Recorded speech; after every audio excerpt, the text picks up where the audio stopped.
جیسا کہ میں پہلے عرض کر چکا ہوں کہ جنگ بدر کے بعد مکہ کے ہر گھر میں سرداران قریش کے قتل ہو جانے کا ماتم برپا تھا، اور اپنے مقتولوں کا بدلہ لینے کے لیے مکہ کا بچہ بچہ مضطرب اور بے قرار تھا۔ چنانچہ غزوہ سویق اور جنگ احد وغیرہ کی لڑائیاں جو ہوئیں، یہ مکہ والوں نے اسی جوش انتقام کی وجہ سے کی۔ عتبہ اور ابو جہل کے قتل ہو جانے کے بعد اب قریش کا سردار اعظم ابو سفیان تھا۔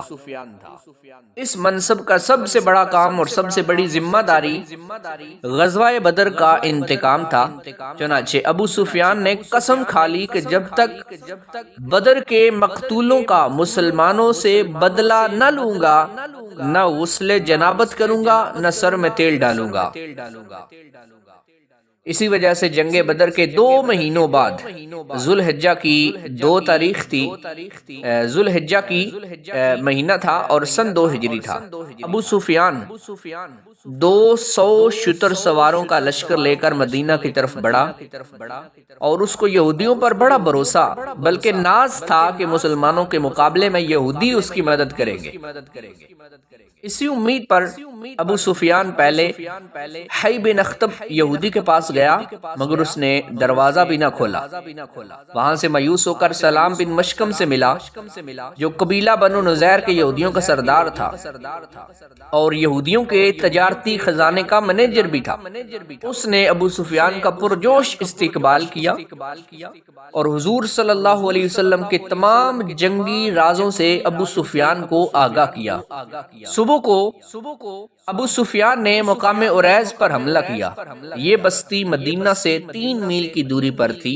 اسی حملہ میں ابو سفیان نے ایک انصاری صحابی جن کا نام تھا سعد بن عمر رضی اللہ تعالی عنہ، ان کو شہید کر دیا اور کچھ درختوں کو کاٹ ڈالا۔ مسلمانوں کے چند گھروں اور باغات کو آگ لگا کر پھونک لیا۔ ان حرکتوں سے اس کے گمان میں اس کی قسم پوری ہو گئی۔ جب حضور صلی اللہ علیہ وسلم کو اس کی خبر ہوئی تو آپ نے اس کا تعاقب کیا، لیکن ابو سفیان بدحواس ہو کر اس قدر تیزی سے بھاگا کہ بھاگتے ہوئے اپنا بوجھ ہلکا کرنے کے لیے ستو کی بوریاں جو وہ اپنی فوج کے راشن کے لیے لایا تھا وہ پھینکتا چلا گیا، جو بعد میں مسلمانوں کے ہاتھ آئی۔ عربی زبان میں ستو کو سویق کہتے ہیں، اس لیے اس غزوے کا نام بھی غزوہ سویق پڑ گیا۔ اسی سال سن 2 ہجری میں حضور صلی اللہ علیہ وسلم کی سب سے پیاری بیٹی حضرت فاطمہ رضی اللہ تعالی عنہا کی شادی خانہ آبادی حضرت علی کرم اللہ وجہہ الکریم آپ کے ساتھ ہوئی، اور یہ شادی انتہائی وقار اور سادگی کے ساتھ ہوئی۔ حضور صلی اللہ علیہ وآلہ وسلم نے حضرت انس رضی اللہ تعالی عنہ کو حکم دیا کہ وہ حضرات ابو بکر صدیق، حضرت عمر، حضرت عثمان، حضرت عبد الرحمن بن عوف اور چند دوسرے مہاجرین و انصار صحابہ رضوان اللہ تعالی علیہ مجمعین کو مدعو کریں۔ چنانچہ جب صحابہ کرام رضوان اللہ تعالی علیہ مجمعین جمع ہو گئے تو حضور صلی اللہ علیہ وسلم نے خطبہ پڑھا اور نکاح پڑھا دیا۔ شہنشاہ کونین صلی اللہ علیہ وآلہ وسلم نے شہزادی اسلام حضرت بی بی فاطمہ رضی اللہ تعالی عنہا آپ کو جہیز میں جو سامان دیا اس کی فہرست میں عرض کرتا ہوں کہ ایک کملی آپ نے عنایت فرمائی، بان کی ایک چارپائی تھی، چمڑے کا ایک گدا تھا جس میں روئی کی جگہ کھجور کی چھال بری ہوئی تھی، ایک چھاگل تھا، ایک مشک تھی اور 2 چکیاں تھیں، 2 مٹی کے گھڑے بھی تھے اس میں۔ حضرت حارثہ بن نعمان انصاری رضی اللہ تعالی عنہ نے اپنا ایک مکان حضور صلی اللہ علیہ وسلم کو اس لیے نظر کر دیا کہ اس مکان میں حضرت علی اور حضرت بی بی فاطمہ رضی اللہ تعالی عنہا سکونت فرمائے۔ حضرت بی بی فاطمہ رضی اللہ تعالی عنہا جب رخصت ہو کر نئے گھر میں گئی تو عشاء کی نماز کے بعد حضور صلی اللہ علیہ وآلہ وسلم تشریف لائے اور ایک برتن میں پانی طلب فرمایا اور اس میں کلی فرما کر حضرت علی رضی اللہ تعالی عنہ کے سینہ اور بازوؤں پر پانی چھڑکا، پھر حضرت فاطمہ رضی اللہ تعالی عنہا کو بلایا، ان کے سر، سینہ اور بدن پہ پانی چھڑکا اور پھر یوں دعا فرمائی کہ یا اللہ میں علی اور فاطمہ اور ان کی اولاد کو تیری پناہ میں دیتا ہوں کہ یہ سب شیطان کے شر سے محفوظ رہیں۔ سبحان اللہ۔ یہ تھا حضرت فاطمہ رضی اللہ تعالی عنہا کا نکاح اور آپ کی شادی۔ اسی سال روزہ بھی فرض ہوا، زکوٰۃ کی فرضیت کے احکامات بھی اسی سال میں نازل ہوئے، نماز کی طرح روزہ اور زکوٰۃ بھی مسلمانوں پر فرض ہو گئے۔ یہی سن 2 ہجری تھا کہ جس سال حضور صلی اللہ علیہ وسلم نے عید الفطر کی نماز جماعت کے ساتھ عیدگاہ میں ادا فرمائی۔ اس سے پہلے عید الفطر کی نماز نہیں ہوتی تھی۔ سن 2 ہجری ہی تھا جس میں صدقہ فطر ادا کرنے کا حکم بھی جاری ہوا، اور یہی سن 2 ہجری تھا کہ جس سال 10 ذو الحجہ کو حضور صلی اللہ علیہ وسلم نے بقر عید کی نماز ادا فرمائی اور نماز کے بعد 2 مینڈوں کی قربانی بھی فرمائی۔ یہی سال 2 ہجری تھا کہ اسی سال غزوہ کرکرا القدر وغیرہ اور اس طرح چھوٹے چھوٹے غزوات بھی پیش آئے جن میں حضور صلی اللہ علیہ وسلم نے شرکت فرمائی، مگر ان غزوات میں کوئی جنگ نہ ہوئی۔ اب آتے ہیں ہجرت کے تیسرے سال سن 3 ہجری کی طرف۔ اس سال کا سب سے بڑا واقعہ جنگ احد ہے۔ احد بیسیکلی ایک پہاڑ کا نام ہے جو مدینہ منورہ سے تقریباً 3 میل دور ہے۔ چونکہ حق و باطل کا یہ عظیم معرکہ اسی پہاڑ کے دامن میں درپیش ہوا، اس لیے یہ لڑائی غزوہ احد کے نام سے مشہور ہے، اور قرآن مجید کی مختلف آیتوں میں اس لڑائی کے واقعات کا خداوند عالم نے بھی تذکرہ فرمایا ہے۔ جیسا کہ آپ پہلے سن چکے ہیں کہ جنگ بدر میں 70 کفار قتل ہوئے اور 70 گرفتار ہوئے تھے۔ جو قتل ہوئے ان میں اکثر کفار قریش کے سردار بلکہ تاجدار تھے۔ اسی بنا پر مکہ کا ایک ایک گھر ماتم کدہ بنا ہوا تھا، اور قریش کا بچہ بچہ جوش انتقام میں آتش غیظ و غضب کا تنور بن کر مسلمانوں سے لڑنے کے لیے بے قرار تھا۔ عرب خصوصاً قریش کا یہ ترہ امتیاز تھا کہ اب وہ اپنے ایک ایک مقتول کے خون کا بدلہ لینے کو اب اتنا بڑا فرض سمجھتے تھے کہ جس کو ادا کیے بغیر گویا ان کی ہستی قائم ہی نہیں رہ سکتی۔ چنانچہ جنگ بدر کے مقتولوں کے ماتم سے جب قریشیوں کو فرصت ملی تو انہوں نے یہ عزم کر لیا کہ جس قدر ممکن ہو جلد سے جلد مسلمانوں سے اپنے مقتولوں کے خون کا بدلہ لینا چاہیے۔ چنانچہ ابو جہل کا بیٹا اکرمہ اور امیہ کا لڑکا صفوان اور دوسرے کفار قریش جن کے باپ، بھائی، بیٹے جنگ بدر میں قتل ہو چکے تھے، سب کے سب ابو سفیان کے پاس گئے اور کہا کہ مسلمانوں نے ہماری قوم کے تمام سرداروں کو قتل کر ڈالا ہے، اس کا بدلہ لینا ہمارا قومی فریضہ ہے، لہذا ہماری خواہش ہے کہ قریش کی مشترکہ جماعت میں سال جتنا اضافہ نفع ہوا ہے نا، یعنی اس پورے سال میں جتنا بھی تجارت میں نفع ہوا وہ سب قوم کے جنگی فنڈ میں جمع ہو جانا چاہیے، اور اس رقم سے بہترین قسم کے ہتھیار خرید کر اپنی لشکری طاقت بہت جلد مضبوط کر لینی چاہیے، اور پھر ایک عظیم فوج لے کر مدینہ پر چڑھائی کر کے معاذ اللہ بانی اسلام اور مسلمانوں کو دنیا سے نیست و نابود کر دینا چاہیے۔ ابو سفیان نے خوشی خوشی قریش کی اس درخواست کو منظور کر لیا، لیکن قریش کو جنگ بدر سے یہ تجربہ ہو چکا تھا کہ مسلمانوں سے لڑنا کوئی آسان کام نہیں ہے۔ آندھیوں اور طوفانوں کا مقابلہ، سمندروں کی موجوں سے ٹکرانا، پہاڑوں سے ٹکر لینا بہت آسان ہے، مگر محمد رسول اللہ صلی اللہ علیہ وسلم کے عاشقوں سے جنگ کرنا بڑا ہی مشکل کام ہے۔ اس لیے انہوں نے اپنی جنگی طاقت میں بہت زیادہ اضافہ کرنا نہایت ضروری سمجھا۔ ان لوگوں نے ہتھیاروں کی تیاری اور سامان جنگ کی خریداری میں پانی کی طرح پیسہ بہایا، اور اس کے ساتھ ساتھ پورے عرب میں جنگ کا جوش اور لڑائی کا بخار پھیلانے کے لیے بڑے بڑے شاعروں کو منتخب کیا، جو اپنی آتش بیانی سے تمام قبائل عرب میں جوش انتقام کی آگ لگا دیں۔ عمر جہمی اور مصافے یہ دو شاعر تھے جو اپنی شاعری میں طاق اور آتش بیانی میں شہرہ آفاق تھے۔ ان دونوں نے باقاعدہ دورہ کر کے تمام قبائل عرب میں ایسا جوش، ایسا اشتعال اور ایسا ولولہ پیدا کر دیا کہ بچہ بچہ خون کا بدلہ خون کا نعرہ لگاتے ہوئے مرنے اور مارنے پر تیار ہو گیا، جس کا نتیجہ یہ ہوا ایک بہت بڑی فوج تیار ہو گئی۔ مردوں کے ساتھ ساتھ بڑے بڑے معزز اور مالدار گھرانوں کی عورتیں بھی جوش انتقام سے لبریز ہو کر فوج میں شامل ہو گئیں، جن کے باپ، بھائی، بیٹے، شوہر جنگ بدر میں قتل ہوئے تھے۔ ان عورتوں نے قسم کھا لی کہ ہم اپنے رشتہ داروں کے قاتلوں کا خون پی کر دم لیں گی۔ حضور صلی اللہ علیہ وسلم کے چچا حضرت حمزہ رضی اللہ تعالی عنہ نے ہندا کے باپ عتبہ اور جبیر بن مطعم کے چچا کو جنگ بدر میں قتل کیا تھا۔ اسی بنا پر ہندا نے وحشی کو، جو جبیر بن مطعم کا غلام تھا، حضرت حمزہ رضی اللہ تعالی عنہ کے قتل پر آمادہ کیا، اور یہ وعدہ کیا کہ اگر اس نے حضرت حمزہ رضی اللہ تعالی عنہ کو قتل کر دیا تو وہ اس کارگزاری کے سلسلے میں، اس کے بدلے میں اس کو آزاد کر دیا جائے گا۔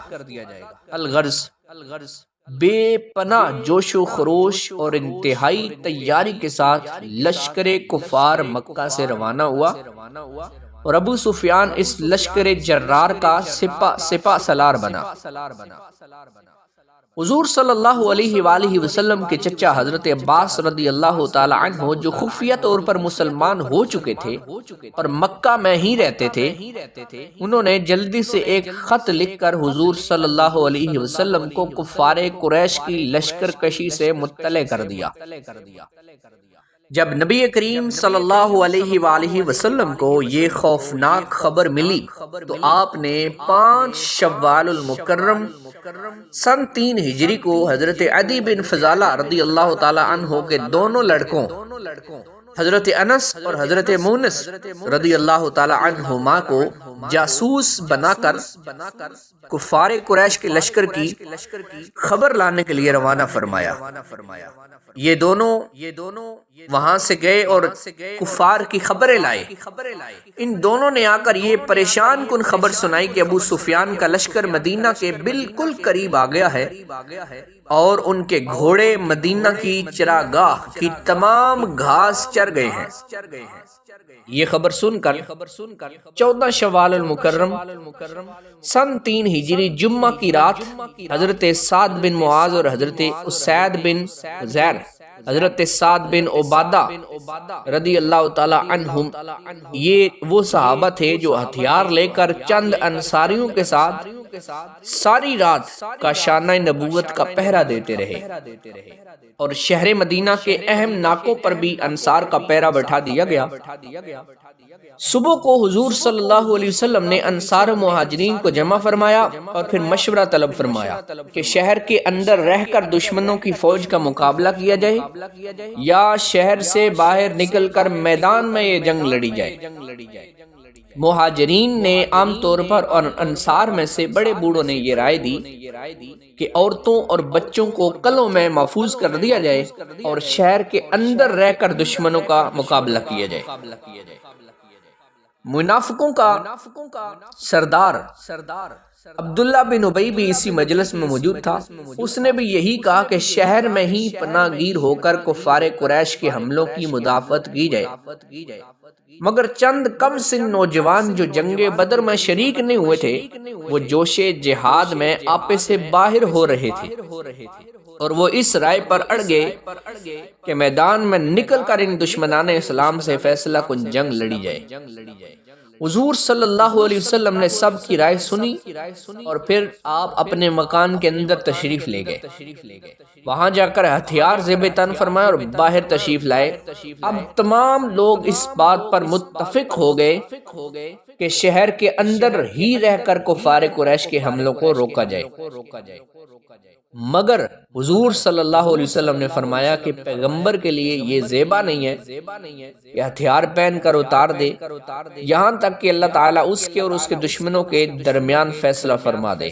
اب تم لوگ خدا کا نام لے کر میدان میں نکل پڑو، اگر تم لوگ صبر کے ساتھ میدان جنگ میں ڈٹے رہے تو ضرور تمہاری فتح ہوگی۔ پھر حضور صلی اللہ علیہ وسلم نے انصار کے قبیلہ اوس کا جھنڈا حضرت اسید بن حذیر رضی اللہ تعالی عنہ کو اور قبیلہ خزرج کا جھنڈا حضرت خباب بن منذر رضی اللہ تعالی عنہ کو دیا۔ مہاجرین کا جھنڈا حضرت علی رضی اللہ تعالی عنہ کو دیا اور 1000 کی فوج لے کر مدینہ سے آپ نکلے۔ شہر سے نکلتے ہی آپ نے دیکھا کہ ایک فوج چلی آ رہی ہے۔ آپ نے پوچھا کہ یہ کون لوگ ہیں؟ لوگوں نے عرض کی یا رسول اللہ صلی اللہ علیہ وسلم، یہ رئیس المنافقین عبداللہ بن ابی کے حلیف یہودیوں کا لشکر ہے جو آپ کی مدد کے لیے آ رہا ہے۔ یعنی منافقوں کا ایک پورا لشکر آ رہا ہے جو آپ کی مدد کرے گا، آپ کے اس لشکر میں شامل ہوگا۔ میرے آقا صلی اللہ علیہ وسلم نے ارشاد فرمایا کہ ان لوگوں سے کہہ دو کہ واپس لوٹ جائیں، ہم مشرکوں کے مقابلے میں مشرکوں کی مدد نہیں لیں گے۔ چنانچہ یہودیوں کا یہ لشکر واپس چلا گیا۔ پھر عبداللہ بن ابی جو منافقوں کا سردار تھا وہ بھی اپنے 300 آدمیوں کو لے کر حضور صلی اللہ علیہ وسلم کے ساتھ آیا تھا۔ یہ کہہ کر وہ بھی واپس چلا گیا کہ محمد صلی اللہ علیہ وسلم نے میرا مشورہ قبول نہیں کیا اور میری رائے کے خلاف میدان میں نکل پڑے، لہذا میں بھی ان کا ساتھ نہیں دوں گا۔ عبداللہ بن ابی کی بات سن کر قبیلہ خزرج میں سے بنو سلمہ کے اور قبیلہ اوس میں سے بنو حارثہ کے لوگوں نے بھی واپس لوٹ جانے کا ارادہ کر لیا، مگر اللہ تعالیٰ نے ان لوگوں کے دلوں میں اچانک محبت اسلام کا ایسا جذبہ بیدار فرما دیا کہ ان لوگوں کے قدم جم گئے۔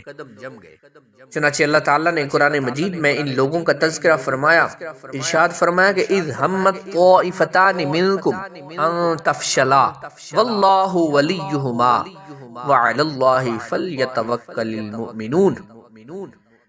اور جب تم میں 2 گروہوں کا ارادہ ہوا کہ وہ نامردی کر جائیں اور اللہ تعالیٰ ان کا سنبھالنے والا ہے، مسلمانوں کو اللہ ہی پر بھروسہ کرنا چاہیے۔ حضور صلی اللہ علیہ وسلم کے لشکر میں اب کل 700 صحابہ رہ گئے تھے، جن میں کل 100 صحابہ ایسے تھے جو زرہ پوش تھے، اور کفار کی فوج میں 3000 اشرار کا لشکر تھا، جن میں 700 زرہ پوش جوان تھے، 200 گھوڑے تھے، 3000 اونٹ تھے اور 15 عورتیں بھی تھیں۔ شہر سے باہر نکل کر حضور صلی اللہ علیہ وسلم نے اپنی فوج کا معائنہ فرمایا اور جو لوگ کم عمر تھے ان کو واپس لوٹا دیا، تاکہ جنگ کے ہولناک موقعوں پر بچوں کا کیا کام یہ وہاں پہ جا کے کام نہیں کر سکیں گے۔ مگر جب حضرت رافع بن خدیج رضی اللہ تعالی عنہ سے کہا گیا کہ تم بہت چھوٹے ہو، تم بھی واپس چلے جاؤ، تو وہ فوراً انگوٹھوں کے بل تن کر کھڑے ہو گئے تاکہ ان کا قد اونچا نظر آئے۔ چنانچہ ان کی یہ ترکیب چل گئی اور وہ فوج میں شامل کر لیے گئے۔ حضرت سامرہ رضی اللہ تعالی عنہ یہ کم عمر نوجوان تھے۔ جب ان کو واپس کیا جانے لگا تو انہوں نے عرض کی کہ میں رافع بن خدیج کو کشتی میں پچھاڑ لیتا ہوں، میں تو اس سے زیادہ طاقتور ہوں، اس لیے اگر وہ فوج میں لے لیے گئے تو پھر مجھ کو بھی ضرور جنگ میں شریک ہونے کی اجازت ملنی چاہیے۔ چنانچہ آخر کار فیصلہ ہوا کہ دونوں کا مقابلہ کرایا جائے۔ جب دونوں کا مقابلہ کرایا گیا اور واقعی حضرت سمرہ رضی اللہ تعالیٰ عنہ نے حضرت رافع بن خدیج رضی اللہ تعالیٰ عنہ کو زمین پر دے مارا۔ اس طرح ان دونوں پرجوش نوجوانوں کو جنگ احد میں شرکت کی سعادت نصیب ہو گئی۔ مشرقین تو 12 شوال 3 ہجری بدھ کے دن مدینہ کے قریب پہنچ کر کوہ عود پر اپنا پڑاؤ ڈال چکے تھے، مگر حضور صلی اللہ علیہ وسلم 14 شوال المکرم 3 ہجری بعد نماز جمعہ آپ مدینہ سے روانہ ہوئے اور رات کو بنی نجار میں رہے اور 15 شوال کے دن نماز فجر کے وقت احد کے میدان میں پہنچے۔ حضرت بلال رضی اللہ تعالی عنہ نے اذان دی اور آپ صلی اللہ علیہ وسلم نے نماز فجر پڑھا کر میدان جنگ میں مورچہ بندی شروع فرمائی۔ حضرت عکاشہ بن محسن اسدی کو لشکر کے دائیں بازو پر، حضرت ابو سلمہ رضی اللہ تعالی عنہ کو لشکر کے بائیں بازو پر اور حضرت ابو عبیدہ بن الجراح حضرت سعد بن ابی وقاص کو لشکر کے اگلے حصے پر مقرر فرمایا اور حضرت مقداد بن عمر آپ کو لشکر کے پچھلے حصے پر افسر مقرر فرمایا۔ صف بندی کے وقت احد پہاڑ کو پشت پر رکھا اور کوہ اینین جو وادی کنات میں ہے اس کو اپنے بائیں طرف رکھا۔ لشکر کے پیچھے پہاڑ میں ایک درہ تھا جس میں سے گزر کر کفار قریش مسلمانوں کی صفوں پر پیچھے سے حملہ آور ہو سکتے تھے، اس لیے حضور صلی اللہ علیہ وسلم نے اس درہ کی حفاظت کے لیے 50 تیر اندازوں کا ایک دستہ مقرر فرما دیا اور حضرت عبداللہ بن جبیر رضی اللہ تعالی عنہ کو اس دستے کا افسر بنا دیا اور یہ حکم دیا کہ دیکھو، ہم چاہے مغلوب ہوں یا غالب، مگر تم لوگ اپنی اس جگہ سے اس وقت تک نہ ہٹنا جب تک میں تمہارے پاس کسی کو نہ بھیجوں۔ مشرکین نے بھی نہایت ہی باقاعدگی کے ساتھ اپنی صفوں کو درست کیا، چنانچہ انہوں نے اپنی لشکر کے رائٹ سائیڈ پہ، دائیں سائیڈ پہ خالد بن ولید کو اور بائیں سائیڈ پہ اکرمہ بن ابو جہل کو افسر بنایا اور سواروں کا دستہ صفوان بن امیہ کی کمان میں تھا۔ تیر اندازوں کا ایک دستہ الگ تھا جس کا سردار عبداللہ بن ربیعہ تھا اور پورے لشکر کا علمبردار طلحہ بن ابو طلحہ تھا جو قبیلہ بنی عبد الدار کا ایک آدمی تھا۔ حضور صلی اللہ علیہ وسلم نے جب دیکھا کہ پورے لشکر کفار کا علمبردار قبیلہ بنی عبد الدار کا ایک شخص ہے تو آپ نے بھی اسلامی لشکر کا جھنڈا حضرت مصعب بن عمیر رضی اللہ تعالی عنہ کو عطا فرما دیا جو قبیلہ بنی عبد الدار سے ہی تعلق رکھتے تھے۔ سب سے پہلے کفار قریش کی عورتیں دف بجا بجا کر ایسے اشعار گاتی ہوئی آگے بڑھیں جن میں جنگ بدر کے مقتولین کا ماتم اور انتقام خون کا جوش بھرا ہوا تھا۔ لشکر کفار کے سپہ سالار ابو سفیان کی بیوی ہندہ آگے آگے اور کفار قریش کے معزز گھرانوں کی 14 عورتیں اس کے ساتھ تھیں۔ یہ سب آواز ملا کر یہ اشعار گا رہی تھیں کہ نحنو بنات الطارق نمشی لندمارق، ہم آسمان کے تاروں کی بیٹیاں ہیں، ہم قالینوں پر چلنے والیاں ہیں۔ ان تقبلوا نعائق او تدبروا نفارق، اگر تم بڑھ کر لڑو گے تو ہم تم سے گلے ملیں گی اور اگر پیچھے قدم ہٹایا تو ہم تم سے الگ ہو جائیں گی۔ مشرکین کی صفوں میں سے سب سے پہلے جو شخص جنگ کے لیے نکلا وہ ابو عامر اوسی تھا جس کی عبادت اور پارسائی کی بنا پر مدینے والے اس کو راہب کہا کرتے تھے، مگر رسول اللہ صلی اللہ علیہ وسلم نے اس کا نام فاسق رکھا تھا۔ زمانہ جاہلیت میں یہ شخص اپنے قبیلہ اوس کا سردار تھا اور مدینے کا مقبول آدمی تھا، مگر جب حضور صلی اللہ علیہ وسلم مدینہ میں تشریف لائے تو یہ شخص جذبہ حسد میں جل بھن کر خدا کے محبوب صلی اللہ علیہ وسلم کی مخالفت کرنے لگا اور مدینہ سے نکل کر مکہ چلا گیا۔ کفار قریش کو آپ سے جنگ کرنے پر آمادہ کیا۔ اس کو بڑا بھروسہ تھا کہ میری قوم جب مجھے دیکھے گی نا تو رسول اللہ صلی اللہ علیہ وسلم کا ساتھ چھوڑ دے گی۔ چنانچہ اس نے میدان میں نکل کر پکارا کہ اے انصار، کیا تم لوگ مجھے پہچانتے ہو؟ میں ابو عامر راہب ہوں۔ انصار نے چلا کر کہا کہ ہاں ہاں اے فاسق، ہم تجھ کو خوب پہچانتے ہیں، خدا تجھے ذلیل فرمائے۔ ابو عامر اپنے لیے فاسق کا لفظ سن کر دل ملا گیا اور کہنے لگا، ہائے افسوس، میرے بعد میری قوم بالکل ہی بدل گئی۔ پھر کفار قریش کی ایک ٹولی جو اس کے ساتھ تھی مسلمانوں پر تیر برسانے لگی۔ اس کے جواب میں انصار نے بھی اس زور کی سنگ باری کی کہ ابو عامر اور اس کے ساتھی میدان جنگ سے بھاگ کھڑے ہوئے۔ لشکر کفار کا علم بردار طلحہ بن ابو طلحہ صف سے نکل کر میدان میں آیا اور کہنے لگا، کیوں مسلمانوں، تو میں کوئی ایسا ہے یا تو وہ مجھ کو دوزخ میں پہنچا دے یا خود میرے ہاتھ سے وہ جنت میں پہنچ جائے۔ اور اس کا یہ گمنڈ سے بھرا ہوا کلام سن کر حضرت علی شیر خدا رضی اللہ تعالی عنہ نے فرمایا کہ ہاں میں ہوں۔ یہ کہہ کر فاتح خیبر نے ذوالفقار کے ایک ہی وار سے اس کا سر پھاڑ دیا اور اس زمین پر تڑپنے لگا، اور شیر خدا منہ پھیر کر وہاں سے ہٹ گئے۔ لوگوں نے پوچھا کہ آپ نے اس کا سر کیوں نہیں کاٹ لیا؟ شیر خدا نے فرمایا کہ جب وہ زمین پر گرا تو اس کی شرمگاہ کھل گئی تھی اور وہ مجھے قسم دینے لگا کہ مجھے معاف کر دے۔ اس بے حیا کو بے ستر دیکھ کر مجھے شرم آ گئی، اس لیے میں نے منہ پھیر لیا۔ طلحہ کے بعد اس کا بھائی عثمان بن ابو طلحہ رجز کا یہ شعر پڑھتا ہوا حملہ آور ہوا کہ ان علی اہل اللواء حقا ان یخضب اللواء او تندقا، علم بردار کا فرض ہے کہ نیزہ کو خون میں رنگ دے یا وہ ٹکرا کر ٹوٹ جائے۔ حضرت حمزہ رضی اللہ تعالیٰ عنہ نکلے اور اس کے مقابلے کے لیے آپ آگے بڑھے اور اس کے شانے پر ایسا بھرپور ہاتھ مارا کہ تلوار ریڑھ کی ہڈی کو کاٹتی ہوئی کمر تک پہنچ گئی، اور آپ کے منہ سے یہ نعرہ نکلا، انا ابن ساقل حجیج، کہ میں حاجیوں کو پانی پلانے والے عبد المطلب کا بیٹا ہوں۔ اس کے بعد عام جنگ شروع ہو گئی اور میدان جنگ میں کشت و خون کا بازار گرم ہو گیا۔ حضور صلی اللہ علیہ وسلم کے دستے مبارک میں بھی ایک تلوار تھی جس پر یہ شعر لکھا ہوا تھا کہ فی السجن عار وفی الاقبال مکرمہ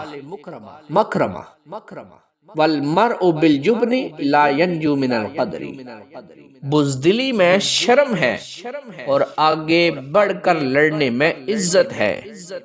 آدمی بزدلی کر کے تقدیر سے بچ نہیں سکتا۔ حضور صلی اللہ علیہ وسلم نے فرمایا کہ کون ہے جو اس تلوار کو لے کر اس کا حق ادا کرے؟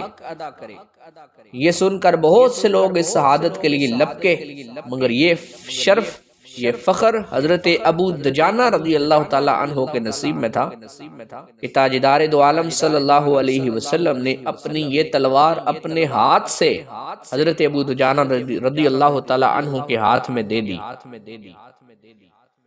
وہ یہ اعزاز پا کر جوش مسرت میں مست و بے خود ہو گئے اور عرض کی، یا رسول اللہ صلی اللہ علیہ وسلم، اس تلوار کا حق کیا ہے؟ ارشاد فرمایا کہ تو اس سے کافروں کو قتل کرے یہاں تک کہ یہ ٹیڑھی ہو جائے۔ حضرت ابو دجانہ رضی اللہ تعالی عنہ نے عرض کی، یا رسول اللہ صلی اللہ علیہ وسلم، میں اس تلوار کو اس کے حق کے ساتھ لیتا ہوں۔ پھر وہ اپنے سر پر ایک سرخ رنگ کا رومال باندھ کر اکڑتے اور اتراتے ہوئے میدان جنگ میں نکل پڑے اور دشمنوں کی صفوں کو چیرتے ہوئے تلوار چلاتے ہوئے آگے بڑھتے چلے جا رہے تھے۔ ایک دم ان کے سامنے ابو سفیان کی بیوی ہندہ آ گئی۔ حضرت ابو دجانہ رضی اللہ تعالی عنہ نے ارادہ کیا کہ اس پر تلوار چلا دے، مگر اس خیال سے یہ تلوار ہٹا لی کہ رسول اللہ صلی اللہ علیہ وسلم کی مقدس تلوار کے لیے یہ زیب نہیں کہ وہ کسی عورت کا سر کاٹے۔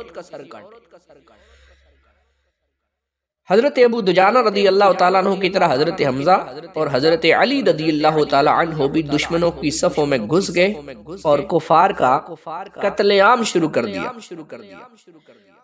حضرت حمزہ رضی اللہ تعالیٰ عنہ انتہائی جوش جہاد میں 2 ستی تلوار مارتے ہوئے آگے بڑھتے جا رہے تھے۔ اسی حالت میں سباغ غبشانی سامنے آ گیا تو آپ نے تڑپ کر فرمایا کہ ہے عورتوں کا ختنہ کرنے والی عورت کے بچے، ٹھہر کہاں جاتا ہے؟ تو اللہ اور رسول سے جنگ کرنے چلا آیا ہے؟ یہ کہہ کر آپ نے اس پر تلوار چلا دی اور وہ 2 ٹکڑے ہو کر زمین میں گر گیا۔ وحشی جو ایک حبشی غلام تھا، اس کا آقا جبیر بن مطعم اس سے وعدہ کر چکا تھا کہ اگر تو حضرت حمزہ رضی اللہ تعالی عنہ کو قتل کر دے تو میں تجھ کو آزاد کر دوں گا۔ وحشی جو تھا وہ ایک چٹان کے پیچھے چھپا ہوا تھا، حضرت حمزہ رضی اللہ تعالی عنہ کی طاق میں تھا۔ جو ہی آپ اس کے قریب پہنچے تو اس نے دور سے اپنا نیزہ پھینک کر مارا جو آپ کی ناف میں لگا اور پشت کے پار ہو گیا۔ اس حال میں بھی حضرت حمزہ رضی اللہ تعالی عنہ تلوار لے کر اس کی طرف بڑھنے لگے، مگر زخموں کی تاب نہ لا کر گر پڑے اور شہادت کے عظیم رتبے سے سرفراز ہو گئے۔ کفار کے علم بردار خود کٹ کٹ کر گرتے چلے جا رہے تھے، مگر ان کا جھنڈا گرنے نہیں پاتا تھا۔ ایک کے قتل ہونے کے بعد دوسرا اس جھنڈے کو اٹھا لیتا۔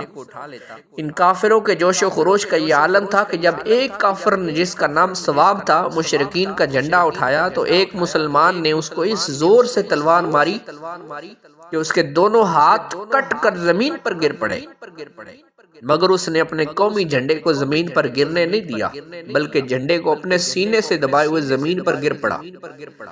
اسی حالت میں مسلمانوں نے اس کو قتل کر دیا، مگر وہ قتل ہوتے ہوتے یہی کہتا رہا کہ میں نے اپنا فرض ادا کر دیا۔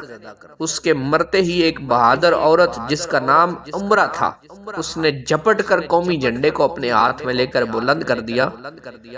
یہ منظر دیکھ کر قریش کو غیرت آئی اور ان کی بکھری ہوئی فوج سمٹ آئی اور ان کے اکھڑے ہوئے قدم پھر سے جم گئے۔ ابو عامر راہب کفار کی طرف سے لڑ رہا تھا، مگر اس کے بیٹے حضرت حنظلہ رضی اللہ تعالی عنہ پرچم اسلام کے نیچے جہاد کر رہے تھے۔ حضرت حنظلہ رضی اللہ تعالی عنہ نے بارگاہ رسالت صلی اللہ علیہ وسلم میں عرض کی کہ یا رسول اللہ صلی اللہ علیہ وسلم مجھے اجازت دیجئے، میں اپنی تلوار سے اپنے باپ ابو عامر راہب کا سر کاٹ کر لوں گا، مگر حضور رحمت للعالمین صلی اللہ علیہ وسلم کی رحمت نے یہ گوارا نہیں کیا کہ بیٹے کی تلوار باپ کے سر کاٹے۔ حضرت حنظلہ رضی اللہ تعالی عنہ اس قدر جوش میں بھرے ہوئے تھے کہ سر ہتھیلی پر رکھ کر انتہائی جام بازی کے ساتھ لڑتے لڑتے قلب لشکر تک پہنچ گئے اور کفار کے سپہ سالار ابو سفیان پر حملہ کر دیا، اور قریب تھا کہ حضرت حنظلہ رضی اللہ تعالی عنہ آپ کی تلوار ابو سفیان کا فیصلہ کر دے۔ اچانک پیچھے سے شداد بن الاسود نے جھپٹ کر وار کو روکا اور حضرت حنظلہ رضی اللہ تعالی عنہ کو شہید کر دیا۔ حضرت حنظلہ رضی اللہ تعالی عنہ کے بارے میں حضور صلی اللہ علیہ وسلم نے ارشاد فرمایا کہ فرشتے حنظلہ کو غسل دے رہے ہیں۔ جب ان کی بیوی سے ان کا حال دریافت کیا گیا تو اس نے کہا کہ جنگ احد کی رات میں وہ اپنی بیوی کے ساتھ سوئے تھے، غسل کی حاجت تھی، مگر دعوت جنگ کی آواز ان کے کان میں پڑی تو وہ اسی حالت میں جنگ میں شریک ہو گئے۔ یہ سن کر حضور صلی اللہ علیہ وسلم نے فرمایا کہ یہی وجہ ہے جو فرشتوں نے اس کو غسل دیا ہے۔ اسی واقعے کی بنا پر حضرت حنظلہ رضی اللہ تعالی عنہ کو غسیل الملائکہ کے لقب سے یاد کیا جاتا ہے۔ اس جنگ میں مجاہدین انصار و مہاجرین بڑی دلیری اور جام بازی سے لڑتے رہے، یہاں تک کہ مشرکین کے پاؤں اکھڑ گئے۔ حضرت علی، حضرت ابو دجانہ، حضرت سعد بن ابی وقاص رضی اللہ تعالی عنہم، یہ وہ عظیم مجاہد ہیں کہ جن کے مجاہدانہ حملوں نے مشرکین کی کمر توڑ دی۔ کفار کے تمام علمبردار عثمان، ابو سعد، مصافح، طلحہ بن ابی طلحہ وغیرہ وغیرہ، یہ ایک ایک کر کے کٹ کٹ کر زمین پر ڈھیر ہو گئے، کفار کو شکست ہو گئی اور وہ بھاگنے لگے، اور ان کی جو عورتیں اشعار پڑھ پڑھ کر لشکر کفار کو جوش دلا رہی تھی نا، وہ بھی بدحواسی کے عالم میں اپنے ازار اٹھائے برہنہ ساک بھاگتی ہوئی پہاڑوں پر دوڑتی چلی جا رہی تھی، اور مسلمان قتل و غارت میں مشغول تھے۔ کفار کی بھگدڑ اور مسلمانوں کے فاتحانہ قتل و غارت کا یہ منظر دیکھ کر وہ 50 تیر انداز مسلمان جو درہ کی حفاظت پر مقرر کیے گئے تھے، وہ بھی آپس میں ایک دوسرے سے کہنے لگے کہ غنیمت لوٹو، غنیمت لوٹو، تمہاری فتح ہو گئی۔ ان لوگوں کے جو افسر حضرت عبداللہ بن جبیر رضی اللہ تعالی عنہ تھے، انہوں نے ہر چند روکا کہ حضور صلی اللہ علیہ وسلم نے فرمایا تھا کہ تم کسی حال میں بھی یہاں سے نہ ہٹنا جب تک میں خود تمہارے پاس کسی کو نہ بھیجوں، اور فرمان مصطفی کی مخالفت سے ان کو ڈرایا، مگر ان تیر انداز مسلمانوں نے ایک نہ سنی اور اپنی جگہ چھوڑ کر مال غنیمت لوٹنے میں مصروف ہو گئے۔ لشکر کفار کا ایک افسر خالد بن ولید پہاڑ کی بلندی سے یہ منظر دیکھ رہا تھا۔ جب اس نے دیکھا کہ وہ درہ جو ہے وہ پہرہ داروں سے خالی ہو گیا ہے، تو فوراً ہی اس نے درہ کے راستے سے فوج کو لا کر مسلمانوں کے پیچھے سے حملہ کر دیا۔ حضرت عبداللہ بن جبیر رضی اللہ تعالی عنہ نے چند جام بازوں کے ساتھ انتہائی دلیرانہ مقابلہ کیا، مگر یہ سب کے سب شہید ہو گئے۔ اب کیا تھا کہ کافروں کی فوج کے لیے راستہ صاف ہو گیا، اور خالد بن ولید نے زبردست حملہ کیا۔ یہ دیکھ کر بھاگتی ہوئی کفار قریش کی فوج بھی پلٹ پڑی، اور مسلمان جو مال غنیمت میں لوٹنے میں مصروف تھے، پیچھے پھر کر دیکھا تو تلواریں برس رہی تھی۔ کفار آگے اور پیچھے دونوں طرف سے مسلمانوں پر حملہ کر رہے تھے، اور مسلمانوں کا لشکر چکی کے دو پارٹوں میں دانے کی طرح پسنے لگا۔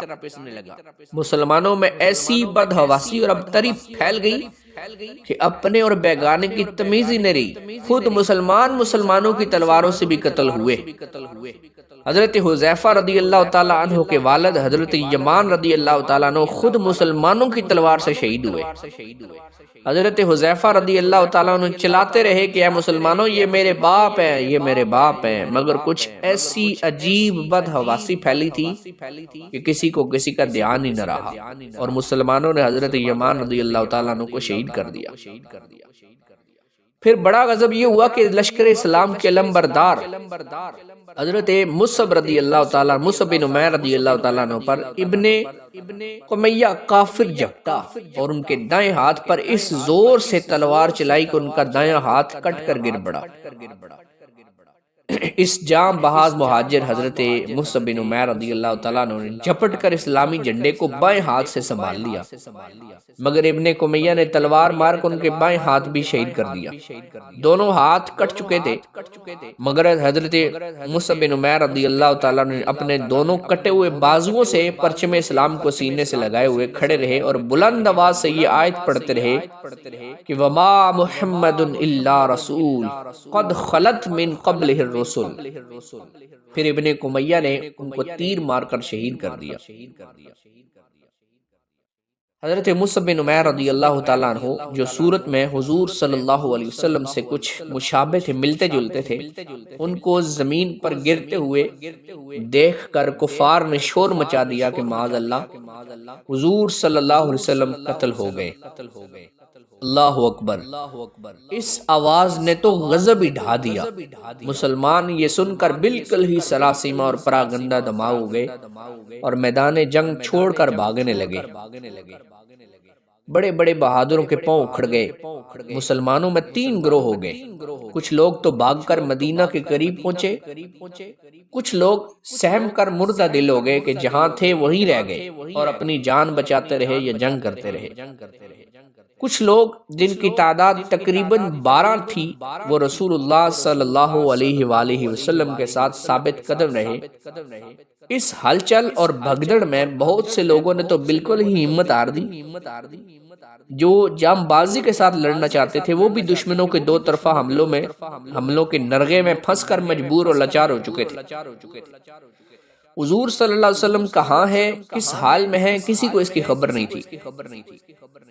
حضرت علی رضی اللہ تعالیٰ عنہ تلوار چلاتے اور دشمنوں کی صفوں کو برہم کرتے چلے جا رہے تھے، مگر وہ ہر طرف مڑ مڑ کر رسول اللہ کو دیکھتے، مگر جب جمال نبوت نظر نہ آتا تو انتہائی اضطراب و بے قراری کے عالم میں آپ اور زیادہ کافروں کو قتل کرنا شروع کر دیتے۔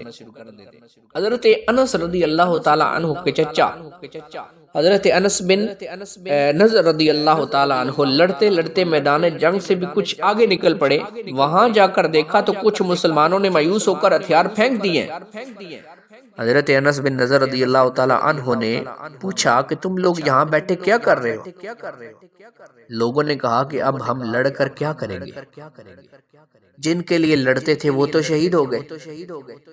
حضرت انس رضی اللہ تعالیٰ عنہ نے فرمایا کہ اگر واقعی رسول خدا صلی اللہ علیہ وسلم شہید ہو چکے تو پھر ہم ان کے بعد زندہ رہ کر کیا کریں گے؟ چلو ہم بھی اس میدان میں شہید ہو جائیں اور حضور صلی اللہ علیہ وسلم کے پاس پہنچ جائیں۔ یہ کہہ کر آپ دشمنوں کے لشکر میں لڑتے ہوئے گھس گئے اور آخری دم تک انتہائی جوش جہاد اور جام بازی کے ساتھ جنگ کرتے رہے، یہاں تک کہ شہید ہو گئے۔ لڑائی ختم ہونے کے بعد جب ان کی لاش دیکھی گئی تو 80 سے زیادہ تیر و تلوار اور نیزوں کے زخم ان کے بدن پر تھے۔ کفار نے ان کے بدن کو چھلنی بنا دیا تھا، ناک کان وغیرہ کاٹ کر ان کی صورت بگاڑ دی تھی۔ کوئی شخص ان کی لاش کو پہچان نہ سکا، صرف ان کی بہن نے ان کی انگلیوں کو دیکھ کر ان کو پہچانا۔ اسی طرح حضرت ثابت بن وحدہ رضی اللہ تعالیٰ عنہ آپ نے مایوس ہو جانے والے انصاریوں سے کہا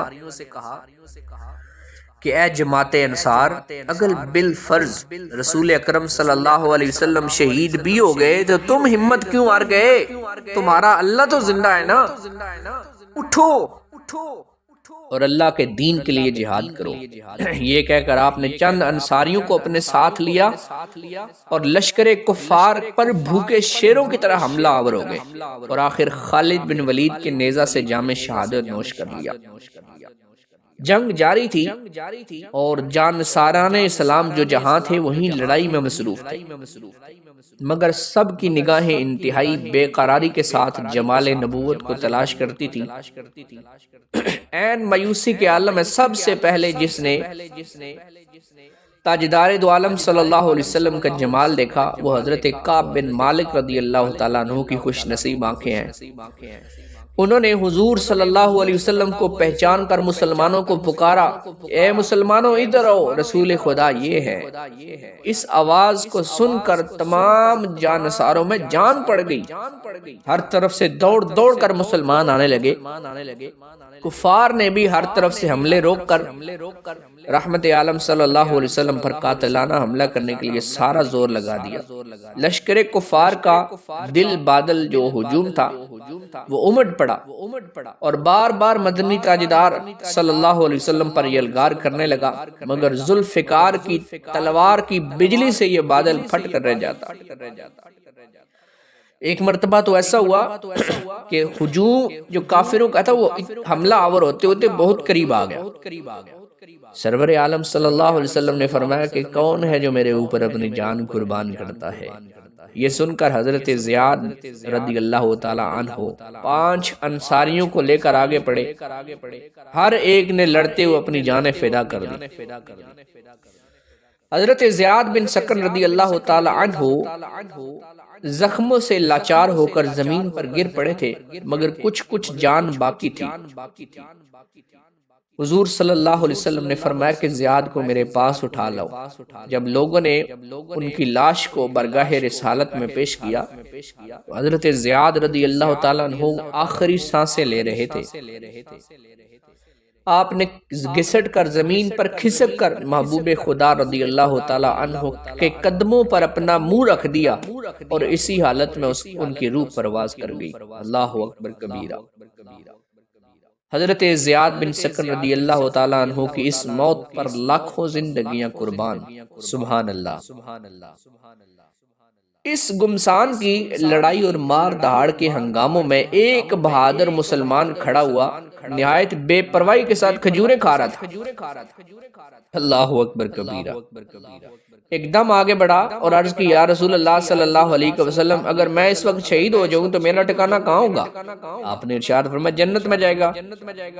وہ بہادر اس فرمان بشارت کو سن کر مست بے خود ہو گیا اور کھجوریں کھانا چھوڑ دی، ایک دم کفار کے ہجوم میں کود پڑا اور ایسی شجاعت کے ساتھ لڑنے لگا کہ کافروں کے دل دہل گئے اور بالآخر جنگ کرتے کرتے وہ شہید ہو گیا۔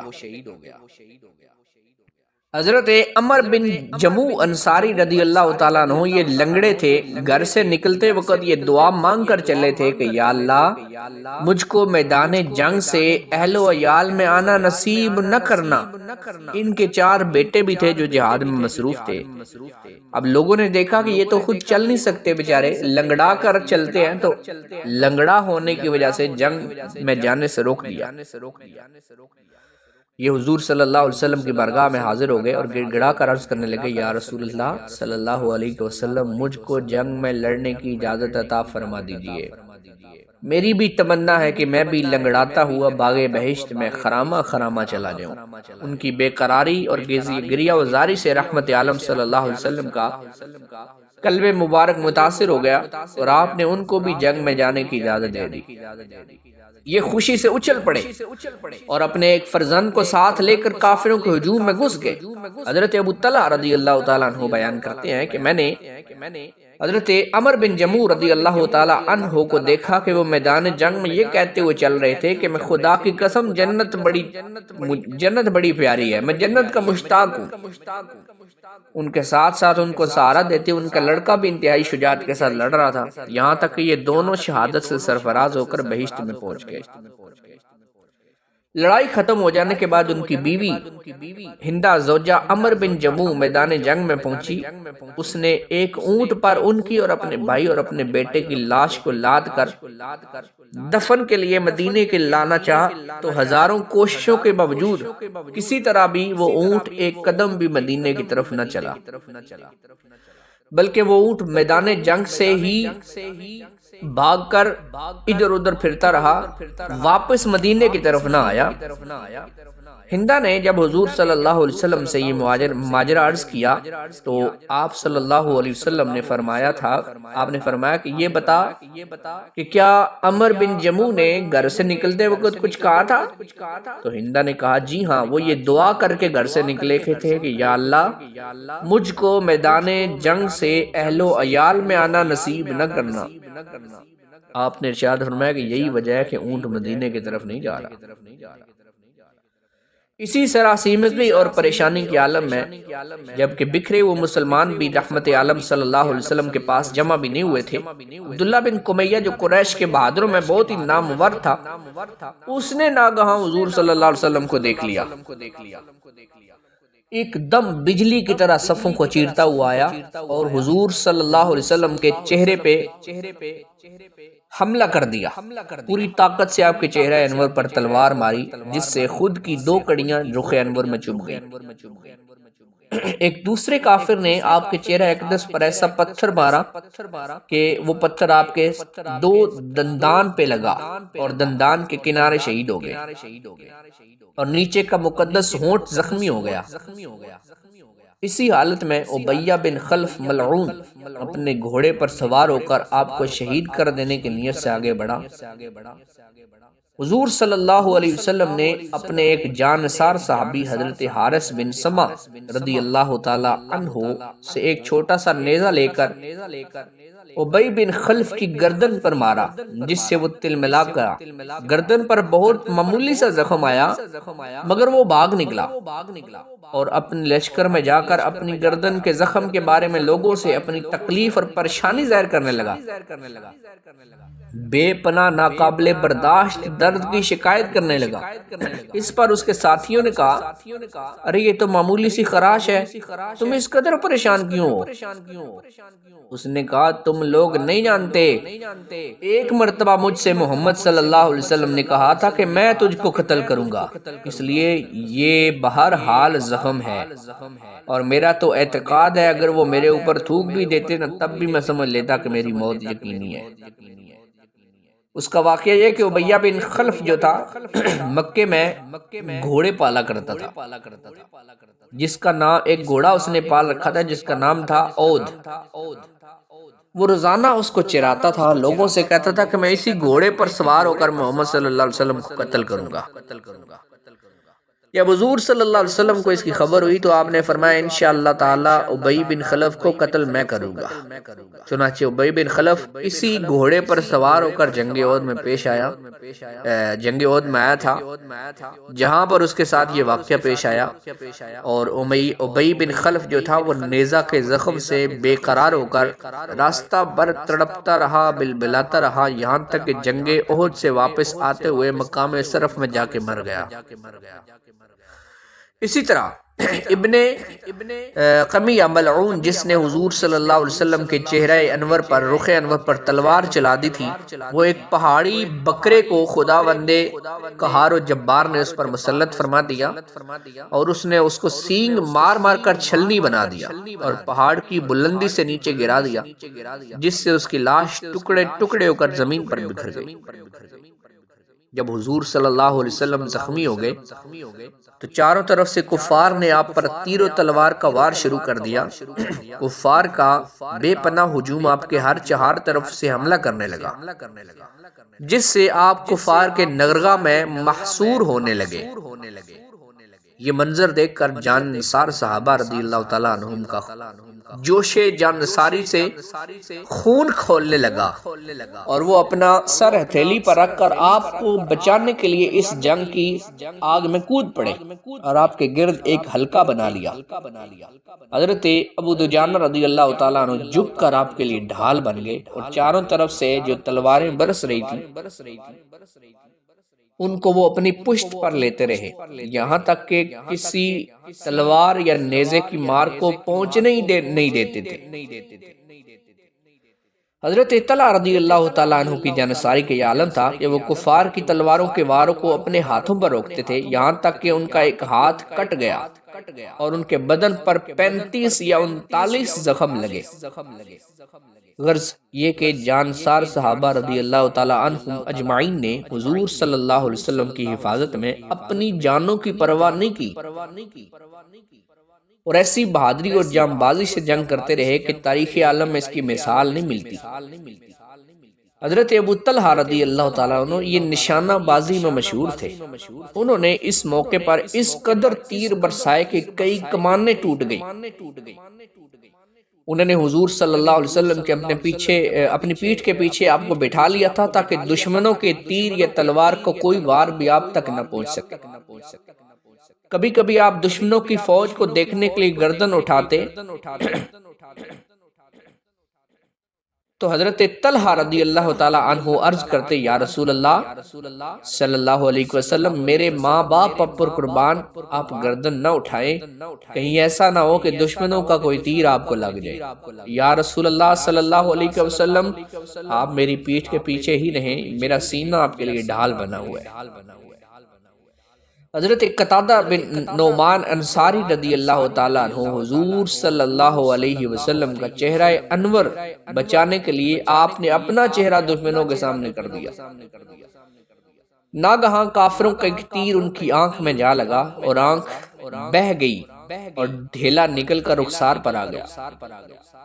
حضور صلی اللہ علیہ وسلم نے اپنے دستے مبارک سے ان کی آنکھ کو اٹھایا اور آنکھ کے حلقے میں رکھ دیا اور یوں دعا فرمائی کہ یا اللہ عز و جل، قتادہ کی آنکھ بچا لے جس نے تیرے رسول کے چہرے کو بچایا ہے۔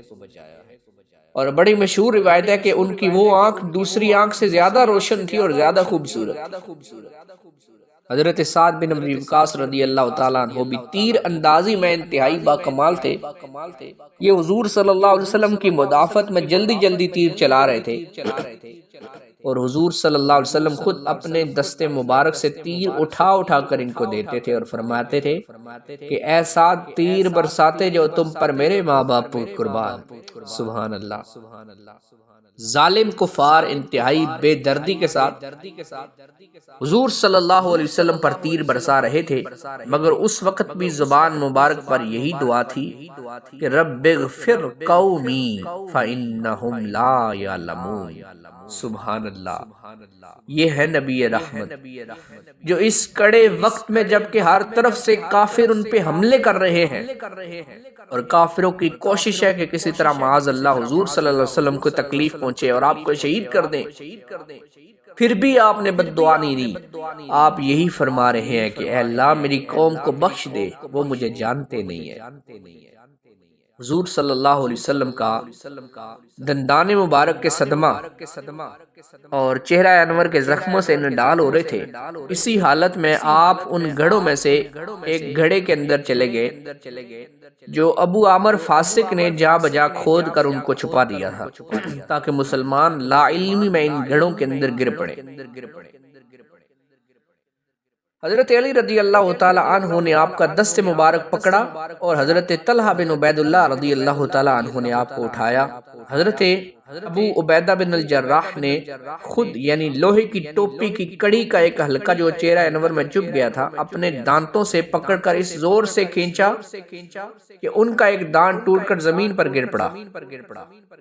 پھر دوسرا حلقہ جو دانتوں سے پکڑ کر کھینچا تو دوسرا دانت بھی ان کا ٹوٹ گیا اور چہرہ انور سے جو خون بہا اس کو حضرت ابو سعید خدری رضی اللہ تعالیٰ عنہ کے والد حضرت مالک بن سنان رضی اللہ تعالیٰ عنہ نے جوش عقیدت سے چوس چوس کر پی لیا، ایک قطرہ بھی زمین پر گرنے نہ دیا۔ حضور صلی اللہ علیہ وسلم نے فرمایا کہ ابو مالک تو نے کیا کیا، میرا خون پی ڈالا؟ عرض کی یا رسول اللہ صلی اللہ علیہ وسلم جی ہاں۔ ارشاد فرمایا کہ جس نے میرا خون پی لیا جہنم کی کیا مجال کہ اس کو چھو بھی سکے۔ اسی حالت میں رسول اللہ صلی اللہ علیہ وسلم نے اپنے جانساروں کے ساتھ پہاڑ کی بلندی پر آپ چڑھ گئے جہاں کفار کے لیے پہنچنا دشوار تھا۔ ابو سفیان نے دیکھ لیا اور فوج لے کر وہ بھی پہاڑ پر چڑھنے لگا، لیکن حضرت عمر رضی اللہ تعالی عنہ اور دوسرے جانسار صحابہ رضی اللہ تعالی عنہم اجمعین نے کافروں پر اس زور سے پتھر برسائے کہ ابو سفیان اس کی تاب نہ لا سکا اور پہاڑ سے اتر گیا۔ حضور صلی اللہ علیہ وسلم اپنے چند صحابہ کے ساتھ پہاڑ کی ایک گھاٹی میں تشریف فرما تھے اور چہرہ انور سے خون بہ رہا تھا۔ حضرت علی رضی اللہ تعالی عنہ اپنی ڈھال میں پانی بھر بھر کر لا رہے تھے۔ حضرت فاطمہ زہرا رضی اللہ تعالی عنہا اپنے ہاتھوں سے خون دھو رہی تھی مگر خون بند نہیں ہوتا تھا۔ بالآخر کھجور کی چٹائی کا ایک ٹکڑا جلایا اور اس کی راکھ زخم پر رکھ دی تو خون فوراً ہی تھم گیا۔ ابو سفیان جنگ کے میدان سے واپس جانے لگا تو ایک پہاڑی پر چڑھ گیا اور زور زور سے پکارنے لگا کہ کیا یہاں محمد ہیں؟ حضور صلی اللہ علیہ وسلم نے صحابہ سے فرمایا چھوڑو رہنے دو، اس کا جواب نہ دو۔ پھر اس نے پکارا کہ کیا تم میں ابو بکر ہیں؟ حضور صلی اللہ علیہ وسلم نے فرمایا کوئی جواب نہ دے، چھوڑو رہنے دو۔ پھر اس نے پکارا کیا تم عمر ہیں؟ پھر کوئی جواب نہ ملا تو ابو سفیان گمنڈ سے کہنے لگا کہ سب کے سب مارے گئے، کیونکہ اگر زندہ ہوتے تو ضرور میرا جواب دیتے۔ یہ سن کر حضرت عمر رضی اللہ تعالیٰ عنہ سے ضبط نہ ہو سکا اور آپ کھڑے ہو گئے۔ آپ نے اونچی آواز سے بلند آواز سے کہا کہ اے دشمن خدا تو جھوٹا ہے، ہم سب زندہ ہیں۔ ابو سفیان نے اپنی فتح کے گمنڈ میں یہ نعرہ مارا کہ اول حبل اول حبل، یعنی اے حبل تیرا سر بلند ہو۔ حبل ایک بت تھا۔ حضور صلی اللہ علیہ وسلم نے صحابہ سے فرمایا کہ تم لوگ بھی اس کے جواب میں نعرہ لگاؤ۔ لوگوں نے پوچھا ہم کیا کہیں؟ تو آپ نے ارشاد فرمایا کہ تم لوگ یہ نعرہ مارو کہ اللہ اعلیٰ و اللہ اجل، اللہ سب سے بڑا ہے، اللہ سب سے بڑھ کر بلند مرتبہ اور بڑا ہے۔ ابو سفیان نے کہا کہ لَنَا الْعُزَّىٰ وَلَا عُزَّىٰ لَكُمْ، یعنی ہمارے لیے تو عزا بت ہے، تمہارے پاس تو کوئی عزا ہی نہیں۔ حضور صلی اللہ علیہ وسلم نے فرمایا کہ تم لوگ اس کے جواب میں یہ کہو کہ اللہ مولانا ولا مولا لکم، اللہ ہمارا مددگار ہے، تمہارا مددگار کوئی نہیں۔ ابو سفیان نے یہ بلند آواز بڑے فخر سے یہ اعلان کیا کہ آج کا دن بدر کے دن کا بدلہ اور جواب ہے۔ لڑائی میں کبھی فتح اور کبھی شکست ہوتی ہے۔ اے مسلمانوں، ہماری فوج نے تمہارے مقتولوں کے کان ناک کاٹ کر ان کی صورتیں بھی بگاڑ دی ہیں، مگر میں نے نہ تو اس کا حکم دیا تھا نہ مجھے اس پر کوئی رنج و افسوس ہوا ہے۔ یہ کہہ کر ابو سفیان میدان سے ہٹ گیا اور چلا گیا۔ کفار قریش کی عورتوں نے جنگ بدر کا بدلہ لینے کے لیے جوش میں شہدائے کرام کی لاشوں پر جا کر ان کے کان ناک کاٹ کر صورتیں بگاڑ دی۔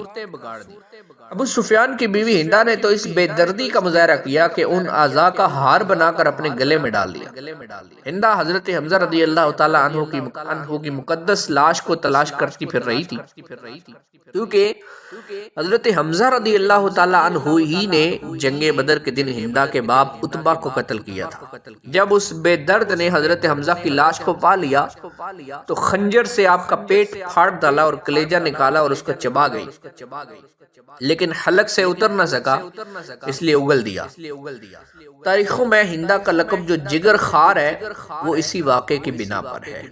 ہندا اور اس کا شوہر ابو سفیان یہ رمضان کے 8 ہجری رمضان شریف کے مہینے میں فتح مکہ کے دن انہوں نے اسلام قبول کر لیا تھا، اور پھر یہ صحابہ کی فہرست میں شامل ہو گئے تھے۔ حضرت زید بن ثابت رضی اللہ تعالی عنہ کا بیان ہے کہ میں حضور صلی اللہ علیہ وآلہ وسلم کے حکم سے حضرت سعد بن ربیع رضی اللہ تعالی عنہ کی لاش کی تلاش میں نکلا تو میں نے ان کو سکرات کے عالم میں پایا۔ انہوں نے مجھ سے کہا کہ تم رسول اللہ صلی اللہ علیہ وسلم کو میرا سلام دینا اور اپنی قوم کو سلام کے بعد میرا یہ پیغام سنا دینا کہ جب تک تم میں سے ایک آدمی بھی زندہ ہے، اگر رسول اللہ صلی اللہ علیہ وسلم تک کفار پہنچ گئے تو خدا کے دربار میں تمہارا کوئی عذر بھی قابل قبول نہ ہوگا۔ یہ کہا اور ان کی روح پرواز کر گئی۔ جنگ احد میں مردوں کی طرح عورتوں نے بھی بہت ہی مجاہدانہ جذبات کے ساتھ لڑائی میں حصہ لیا۔ حضرت بی بی عائشہ اور حضرت بی بی ام سلیم رضی اللہ تعالی عنہما کے بارے میں حضرت انس رضی اللہ تعالی عنہ کا بیان ہے کہ یہ دونوں پانچے چڑھائے مشک میں پانی بھر بھر کر لاتی تھی اور مجاہدین خصوصاً زخمیوں کو پانی پلاتی تھی۔ اسی طرح حضرت ابو سعید خدری رضی اللہ تعالی عنہ کی والدہ حضرت بی بی ام سلیت رضی اللہ تعالی عنہا بھی برابر پانی کی مشکیں بھر بھر کر لاتی تھی اور مجاہدین کو پانی پلاتی جا رہی تھی۔ حضرت بی بی ام عمارہ رضی اللہ تعالی عنہا یہ بھی جنگ احد میں شریک ہوئی ہیں۔ ان کے شوہر حضرت زید بن عاصم اور 2 بیٹے حضرت عمارہ اور حضرت عبداللہ رضی اللہ تعالی عنہ یہ بھی ان کے ساتھ تھے۔ یہ ان کو ساتھ لے کر جنگ میں شریک ہوئی۔ پہلے تو یہ مجاہدین کو پانی پلاتی رہیں، لیکن جب حضور صلی اللہ علیہ وآلہ وسلم پر کفار کی یلغار کا ہوش ربا منظر دیکھا تو آپ نے مشک پھینک دی اور ایک خنجر لے کر کفار کے مقابلے میں سینہ سپر ہو کر کھڑی ہو گئیں۔ کفار کے تیر و تلوار کے ہر وار کو روکتی تھی، چنانچہ ان کے جو سر اور گردن ہے وہاں پہ 13 زخم لگے تلواروں کے اور تیروں کے۔ ابن قمیہ جو ملعون تھا، جب حضور صلی اللہ علیہ وسلم پر اس نے تلوار چلائی تو حضرت بی بی ام عمارہ رضی اللہ تعالی عنہا نے آگے بڑھ کر اپنے بدن پر اس تلوار کو روکا۔ ان کے کندھے پر اتنا گہرا زخم آیا کہ وہاں پہ غار سا پڑ گیا، اور پھر خود آگے بڑھی اور آگے بڑھ کر ابن قمیہ کے شانے پر اس زور سے تلوار ماری کہ وہ وہاں سے بھاگ نکلا۔ لیکن وہ ملعون جو تھا نا، اس نے دوہری زرہ پہنی ہوئی تھی، اس لیے اس کو کوئی زخم نہ آیا۔ حضرت بی بی ام عمارہ رضی اللہ تعالی عنہا ان کے بیٹے حضرت عبداللہ رضی اللہ تعالی عنہ کہتے ہیں کہ مجھے ایک کافر نے زخمی کر دیا اور میرے زخم سے خون بند نہیں ہو رہا تھا۔ میری والدہ محترمہ حضرت ام عمارہ رضی اللہ تعالی عنہا نے فوراً اپنا کپڑا پھاڑا اور زخم کو باندھ دیا اور کہنے لگی کہ بیٹا اٹھو، کھڑے ہو جاؤ اور پھر دوبارہ جنگ میں جا کے شریک ہو جاؤ۔ اتفاق سے وہی کافر حضور صلی اللہ علیہ وسلم کے سامنے آ گئے جس نے مجھے زخمی کیا تھا۔ تو اس نے آپ نے فرمایا کہ اے ام عمارہ رضی اللہ تعالی عنہا، یہ دیکھ، یہ تیرا بیٹے کو زخمی کرنے والا یہی بدبخت کافر ہے۔ یہ سنتے ہی حضرت بی بی ام عمارہ رضی اللہ تعالی عنہا نے جھپٹ کر اس کافر کی ٹانگ پر تلوار کا ایسا بھرپور ہاتھ مارا کہ وہ کافر گر پڑا اور پھر چل نہ سکا، بلکہ گھسٹتا ہوا وہاں سے بھاگا۔ یہ منظر دیکھ کر حضور صلی اللہ علیہ وسلم مسکرائے اور فرمایا اے ام عمارہ رضی اللہ تعالی عنہا، خدا کا شکر ادا کر کہ اس نے تجھ کو اتنی طاقت اور ہمت عطا فرمائی کہ تو نے اللہ کی راہ میں جہاد کیا۔ حضرت ام عمارہ رضی اللہ تعالی عنہا نے عرض کی یا رسول اللہ صلی اللہ علیہ وسلم، دعا فرمائیے کہ ہم لوگوں کو جنت میں بھی آپ کی خدمت گزاری کا شرف نصیب ہو۔ اس وقت آپ نے ان کے لیے اور ان کے شوہر اور ان کے بیٹوں کے لیے اس طرح دعا فرمائی کہ اللہم اجعلہم رفقائی فی الجنہ، کیا میرے اللہ ان سب کو جنت میں میرا رفیق بنا دے، میرا دوست، میرا ساتھی بنا دے۔ حضرت بی بی ام عمارہ رضی اللہ تعالی عنہا زندگی بھر اعلانیہ یہ کہتی رہیں کہ رسول اللہ صلی اللہ علیہ وسلم کی اس دعا کے بعد دنیا میں بڑی سے بڑی مصیبت بھی مجھ پر آ جائے تو مجھے اس کی کوئی پرواہ نہیں ہے۔ سبحان اللہ۔ میرے آقا صلی اللہ علیہ وسلم کی پھوپھی حضرت بی بی صفیہ رضی اللہ تعالی عنہا یہ اپنے بھائی حضرت حمزہ رضی اللہ تعالی عنہ کی لاش پر آئیں تو آپ نے ان کے بیٹے حضرت زبیر رضی اللہ تعالی عنہ کو حکم دیا کہ میرے پھوپھی اپنے بھائی کی لاش نہ دیکھنے پائیں۔ حضرت بی بی صفیہ رضی اللہ تعالیٰ عنہ نے کہا کہ مجھے اپنے بھائی کے بارے میں سب کچھ معلوم ہو چکا ہے، لیکن میں اس کو خدا کی راہ میں کوئی بڑی قربانی نہیں سمجھتی۔ پھر حضور صلی اللہ علیہ وسلم کی اجازت سے لاش کے پاس گئیں۔ یہ منظر دیکھا کہ جو بھائی ہے ان کے کان بھی کٹے ہوئے ہیں، ناک بھی، آنکھیں، سب کچھ کٹے پٹے ہیں، آپ کا پیٹ پھاڑ دیا گیا ہے اور آپ کا جو جگر ہے وہ چبایا ہوا پڑا ہوا ہے۔ یہ دیکھ کر اس شیر دل خاتون نے صرف اتنا کہا کہ انا للہ و انا الیہ راجعون، اس کے سوا اور کچھ بھی نہ کہا، اور پھر ان کی مغفرت کی دعا مانگتی ہوئی وہاں سے واپس چلی آئی۔ ایک انصاری عورت ہے جن کا شوہر، باپ، بھائی سب کے سب اس جنگ میں شہید ہو چکے تھے، اور تینوں کی شہادت کی خبر لوگوں نے باری باری جا کر ان کو دی، مگر وہ ہر بار یہی پوچھتی رہیں کہ یہ بتاؤ کہ رسول اللہ صلی اللہ علیہ وسلم کیسے ہیں۔ جب لوگوں نے بتایا کہ الحمدللہ وہ تو زندہ ہیں اور سلامت ہیں، تو بے اختیار اس کی زبان سے جملہ نکلا کہ جس کا مضمون اس شعر کے اندر ہے کہ تسلی ہے پناہ بے کساں زندہ سلامت ہے، تسلی ہے پناہ بے کساں زندہ سلامت ہے، کوئی پرواہ نہیں سارا جہاں زندہ سلامت ہے۔ اللہ اکبر کبیرہ۔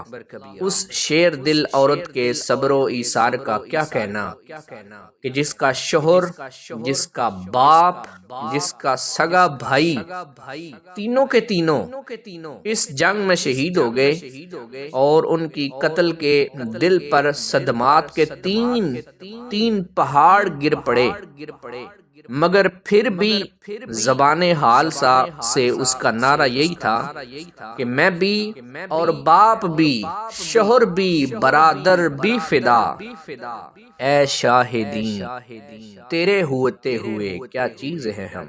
سبحان اللہ۔ اس جنگ میں 70 صحابہ کرام رضی اللہ تعالی عنہم اجمعین نے جام شہادت نوش فرمایا، جن میں 4 مہاجرین ہیں اور 66 انصاری صحابہ تھے، اور 30 کی تعداد میں کفار بھی نہایت ذلت کے ساتھ قتل ہوئے، مگر مسلمانوں کی مفلسی کا یہ عالم تھا کہ ان شہداء کرام رضی اللہ تعالی عنہم اجمعین کے کفن کے لیے کپڑا موجود نہیں تھا۔